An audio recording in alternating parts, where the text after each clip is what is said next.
Welcome to the Coach He Is Trash podcast with your host, Adrian, aka It's Only 1 a.m., aka One Day A, aka The Heartbreak Kid.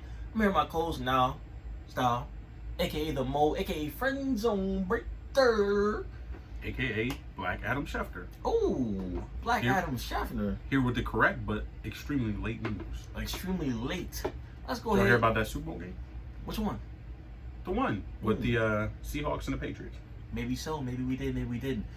But this is the Sports Edition podcast. Let's go ahead and break the sports down, because I know a lot of people, our name is Coach He's Trash Podcast.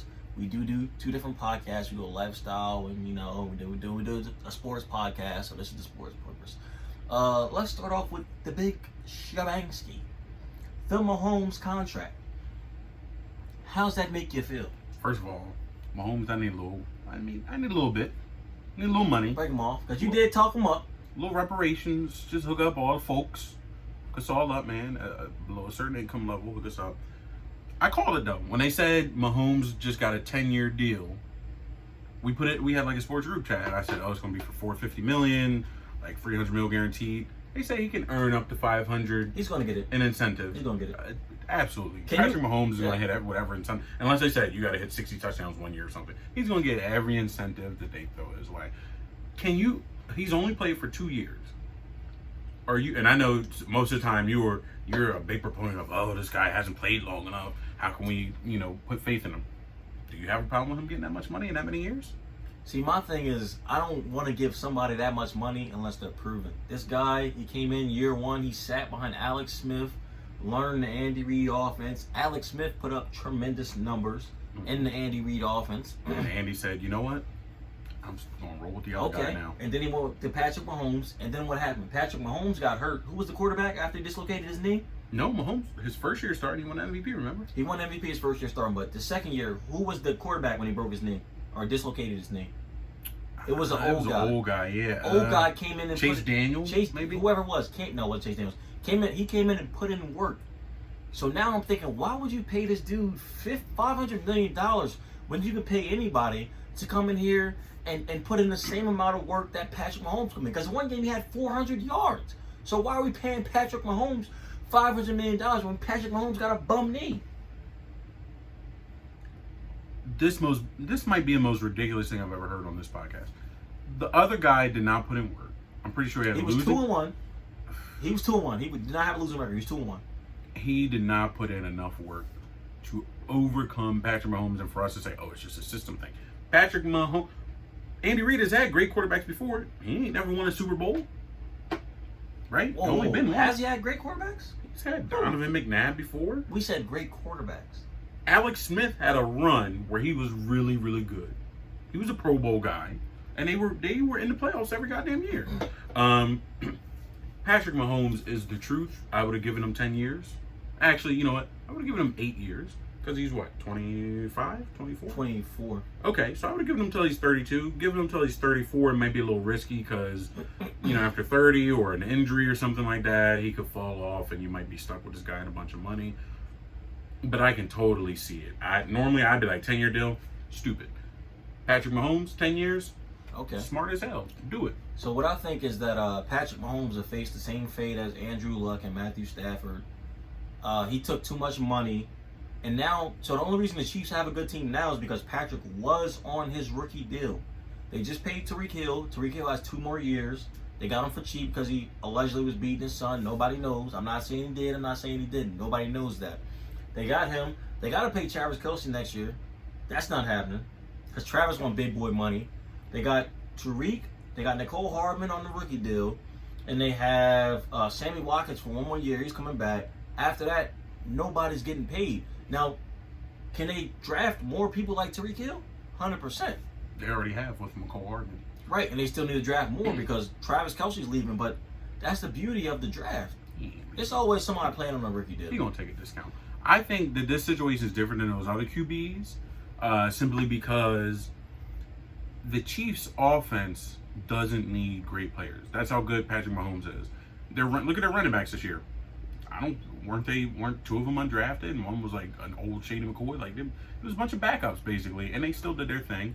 You have McCole Hardman, who was was he a first round pick or was he like third round or something? I want to say he definitely wasn't first round. He was like a middle round pick. Tariq Hill, who was also a middle round pick. Sammy Watkins, who was a discount player. He had fallen off. Yeah, he was a top pick. Didn't he retire for a little bit? No, I think he was banged up or something. I'm thinking of Percy Harvin then. Yeah, no, he was a really high pick, and then he fell off for a little bit, and then they picked him up for the cheap, and then Travis Kelce. So you don't need to have all these great weapons around Mahomes. You can spend that money on a respectable defense and draft some key pieces around Mahomes and keep them healthy. You could do like Bill Belichick. Tom Brady didn't always have like great weapons besides Randy Moss. Edelman was a gem. Wes Welker was a gem. Gronkowski was a top pick, but Aaron Hernandez wasn't. Like you can find these guys all over the place and, kind of make things work when you have a QB that great.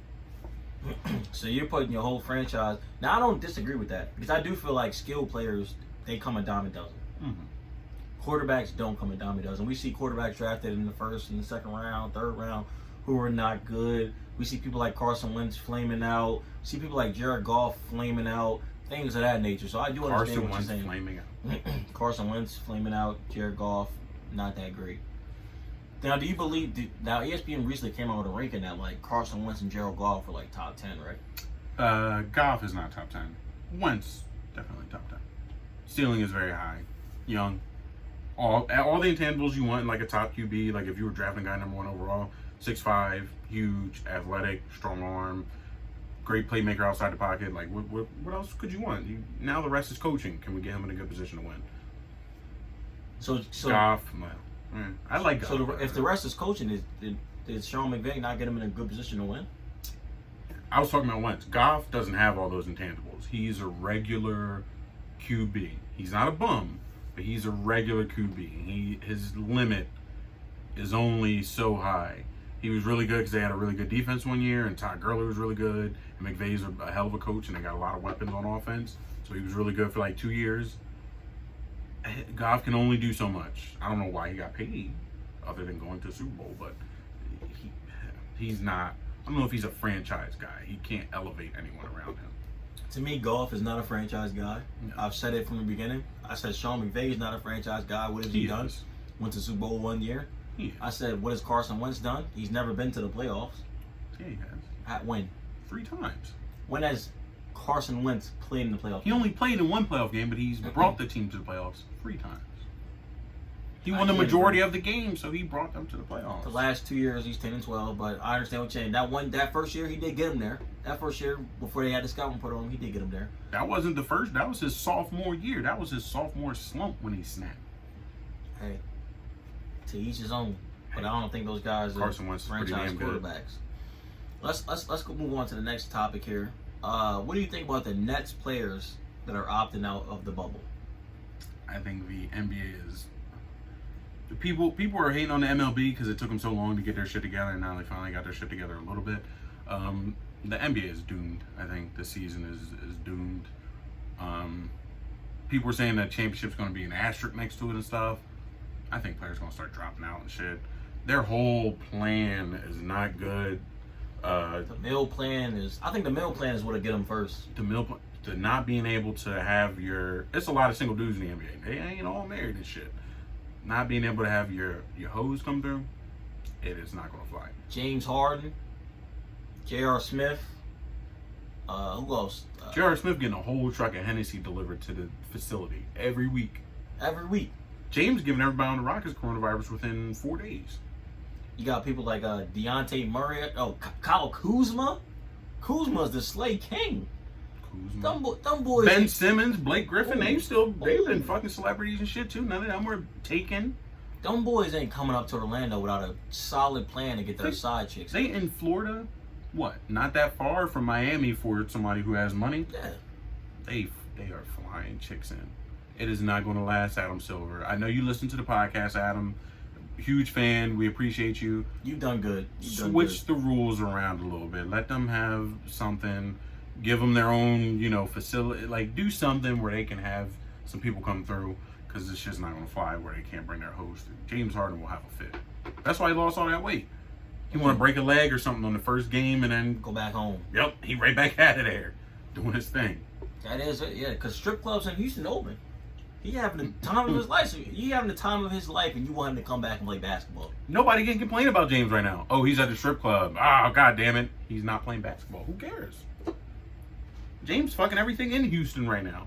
He might have smashed all Beyonce's. He might be smashing everybody in Houston right now. Houston legends. He might be fucking everybody right now. You can't make James play. So as far as like 4 key players of the Nets opting out, do you feel like they should replace them with another team? Oh, no, because Bradley Beal opted out of the Wizards. What the fuck are you gonna do with Bradley that? Beal opted out? Didn't know that. Yeah, what the hell are you like? The NBA is they're screwed. I feel like they should replace those teams. The Nets 4 key players: DeAndre Jordan, Spencer Dinwiddie, Kyrie Irving's already not playing, Kevin Durant's already not playing, Wilson Chandler. All the Nets got is fucking Karis LeVert. From a Joe Harris. standpoint of like the competition committee and the NBA Players Association, how could you swing that? Oh, your good players are gone, so we're going to replace you with the Knicks. They'll say, "Whoa, like what the fuck?" Replace them with the Hawks. Shit. Nah, they'll still say we better than that bum ass team. Even though our best player might be gone, NBA players got big egos. Even though our best player might be gone, we're still better than the goddamn Knicks and the motherfucking Pistons and the Horn teams. Think of the other teams to replace them. You want to see Trae Young go out there and get shit on every game? At least go 0-8. At least, whoa, 0-8. Now versus motherfuckers like the Nets and the East is wide. You open. think Karis LeVert and them would not beat? East is wide open. East ain't wide. Well, East is a little bit open. Everybody thinks the Bucks just gonna walk through it. I don't think so. I think so. I'm going with Boston. You don't got nobody for Giannis. You don't need anybody for Giannis. He's not going to drop 50 in the playoffs. Okay. Actually, he's on a mission, but I don't see him dominating enough where his other players don't matter. Chris Middleton, they're going to shit the bed. It's like DeMar DeRozan and Kyle Lowry, and I'm like somebody shitting the bed every time. So next, let's talk about the because this is we don't have a lot of time about sports. Let's talk about the QB market now that Mahomes signed this contract. What do you think's happening now? What do you think every quarterback in the league is thinking now? It reminds me of when Joe Flacco won the Super Bowl, and then he became the highest paid QB in the league over guys like Tom Brady, who was in his prime, Drew Brees, who was in his prime, Aaron Rodgers, who I think had won back-to-back MVPs that year. Joe Flacco jumped over all those guys and became the highest paid QB in the league. But that wasn't a long-term deal. I think it was like 4 years? 4 or 5 years. Yeah, it wasn't 10 years, but he fucked up the market because guys like Aaron Rodgers and Drew Brees were like, I'm like 4 times better than Joe Flacco. I should be getting twice the goddamn money as this bum. And it fucked everything up. All the cap rooms fucked up. It kind of helped the NFL because teams got more balance and stuff. You had to start cutting people, to keep your QB. I think Mahomes' thing is going to be exactly the same. A dude like Lamar Jackson 10 years? No, not 10 years, but the money is going to be high. The yearly money okay. is going to get real high. Because a guy like Lamar Jackson is the entire reason the Ravens were dominant last year. How are you going to tell him he don't deserve $35-40 million a year? And they add a lot of money. I think it's going up because they're adding a lot of money to the revenue because they're starting to get streams and stuff like that from out of the country and things of that nature. So it's easy to pay a Pat Mahomes. And a lot of NFL teams are adopting the Rams, who went to the Super Bowl, and the Eagles, who also went to the Super Bowl's mold, where both of those teams took high-ranked QBs who were young on a rookie deal. They got a lot of other cheap pieces who were also on rookie deals or just cheap free agents, and then they paid a few superstars. So they were like, we have a good team of cheap people, and then we'll pay a few superstars. And then we got money left over where these aging superstars will be gone, and our QB will be in his prime, and then we'll have money to pay him. A lot of teams are doing that now. You notice it. They're getting a lot of trades going and stuff. They'll pick up a guy who's on like a 2-year deal who's getting paid a lot of money, and they'll get a bunch of rookies and cheap players and stuff. And then when the QB time comes, pay up. Okay, so before this next question, let's go ahead and take this shot for this next question. Excuse us, fans. Loyal listeners, not fans.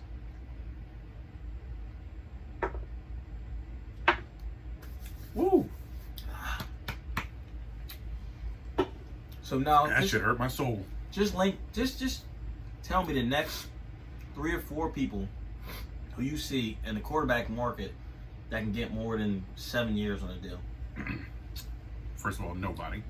You don't see one quarterback get more than 7 years on a deal besides Patrick Mahomes? Absolutely not. Patrick Mahomes had a historic 2-year run. what do you have? 50 touchdowns, AFC Championship game, barely lost, probably would have beat the Rams.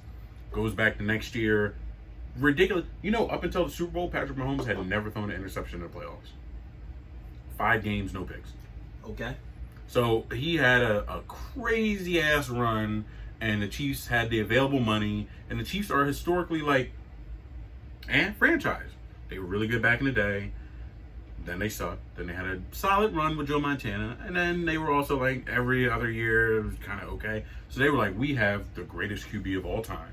We need to lock this dude up forever so we can become one of those franchises like the Steelers or the Cowboys. Patriots. Yeah, Giants. it's a great business move because now they could become, everybody likes Mahomes. He's a likable dude.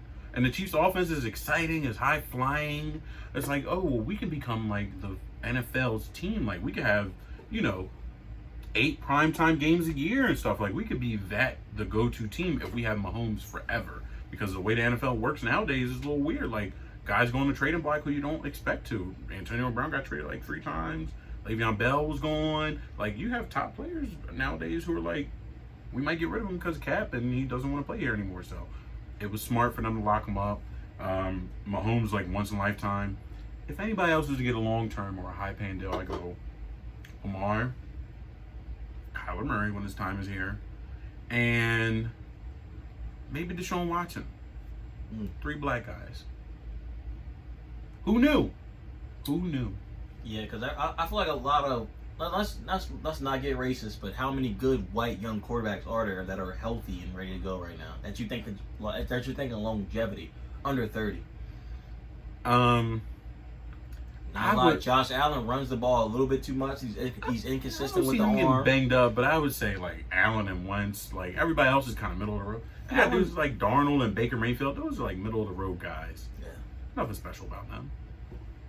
I don't see a lot of, not, to be racist or anything like that, but a lot of white guys, they just aren't that good in the NFL term today.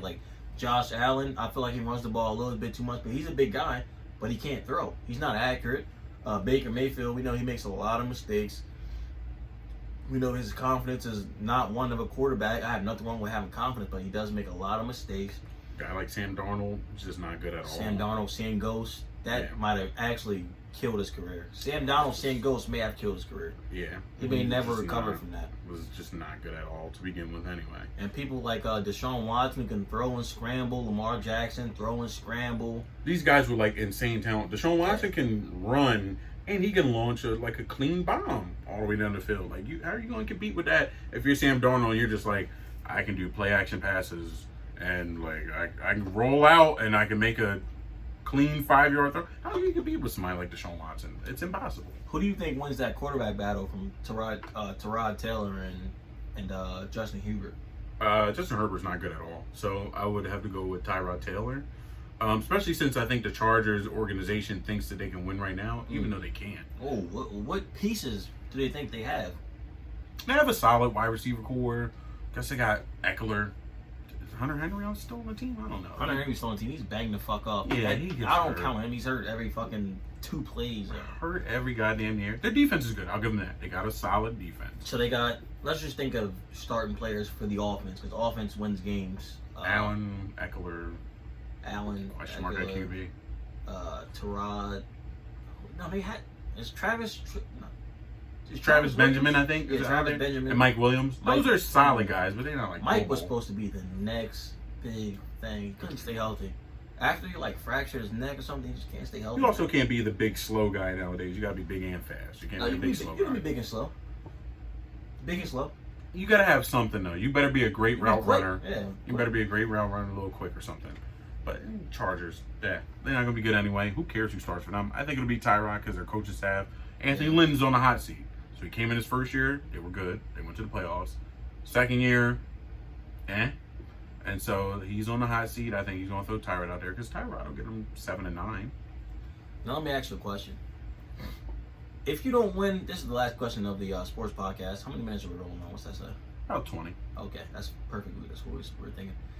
If you don't win in the playoffs, are you a winner? Let's go football and basketball. Let's start on football first. If you don't win the playoffs, are you a winner? For football. For football, we're strictly talking about QBs, right? Yeah, QBs. Different breed. Because we're thinking about guys like Matt Stafford, Carson Palmer. Who else? Yeah, guys like that. So guys like Matt Stafford and Carson Palmer didn't win because they're not winners. Are they chokers? Kind of. They are absolutely not winners. Those guys weren't even winners in the regular season. Like, they have 2 or 3 great regular season years, and that's it. They're not winners at all. There are other guys. So there's like 3 tiers of winners and losers. So there's the absolute non-winners. Okay. There's other guys like Phillip Rivers, Peyton Manning before he actually got his Super Bowls. Trying to think of someone else. Aaron Rodgers, people are trying to put him in that category nowadays. There are other guys who are not winners because bad coaching, not a great team around them. They always run into great teams that they can't get past because their roster's not that great.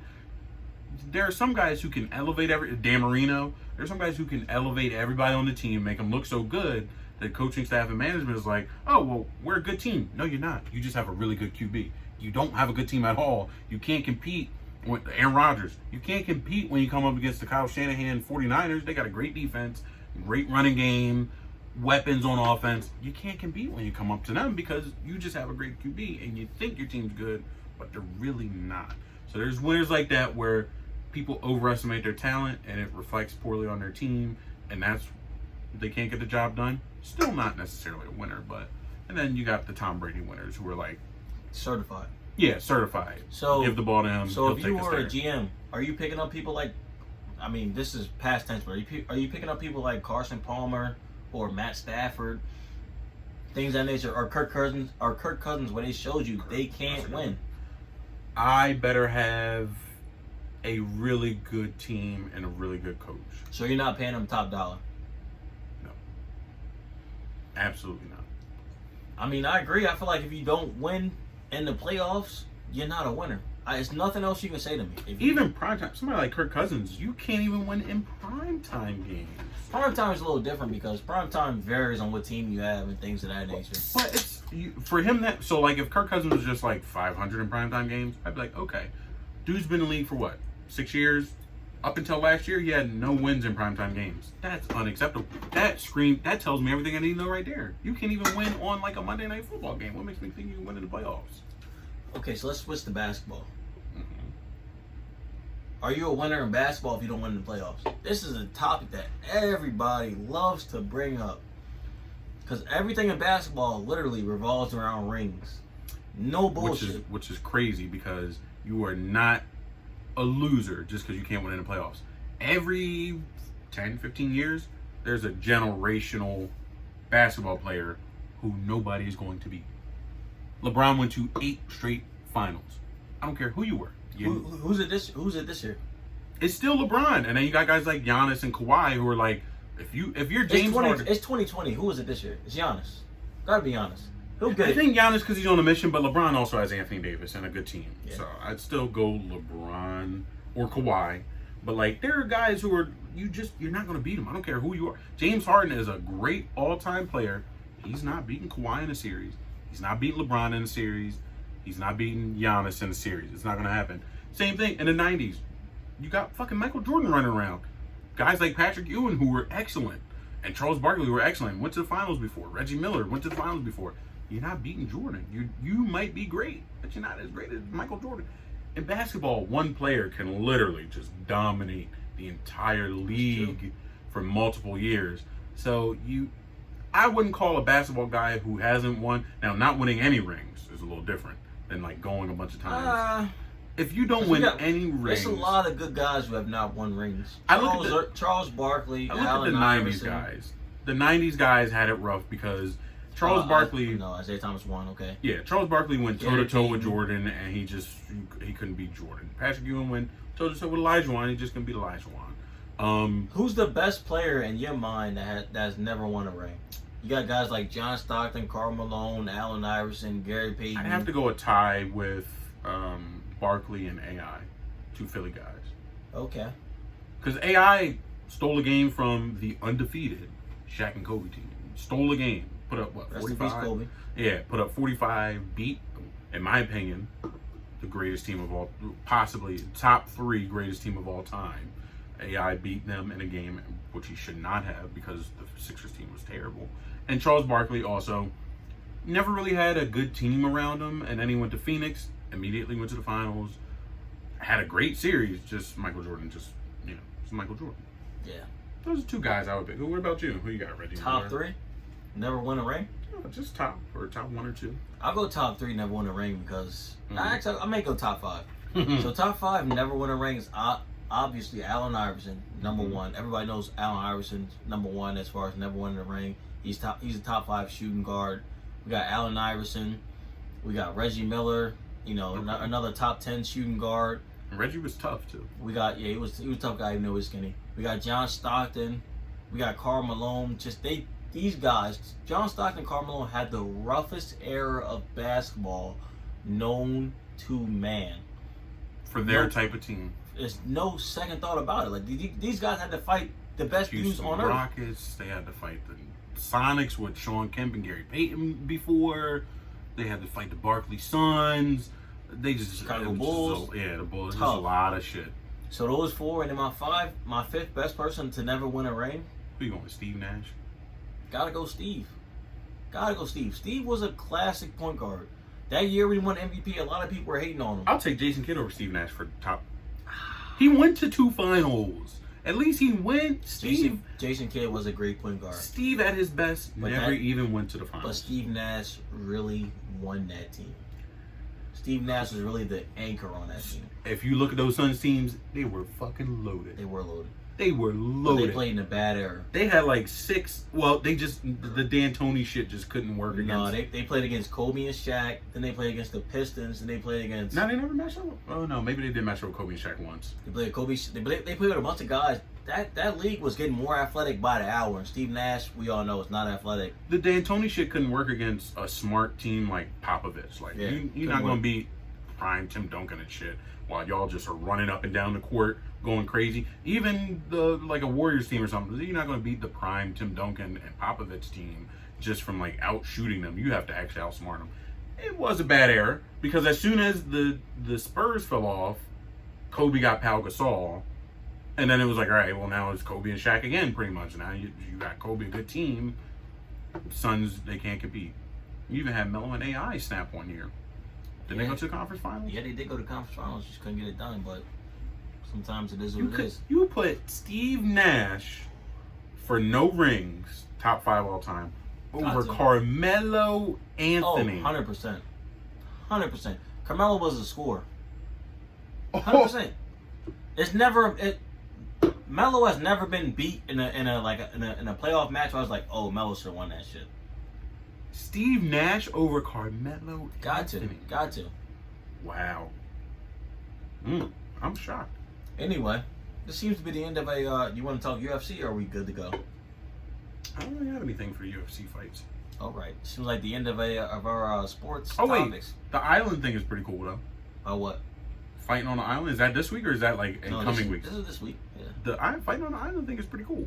It's pretty cool. That's all we got for UFC. Pretty cool. We black. We really don't know much about UFC. Dana, give us a sponsorship. We shouted you out. Shout out, hasta la vista.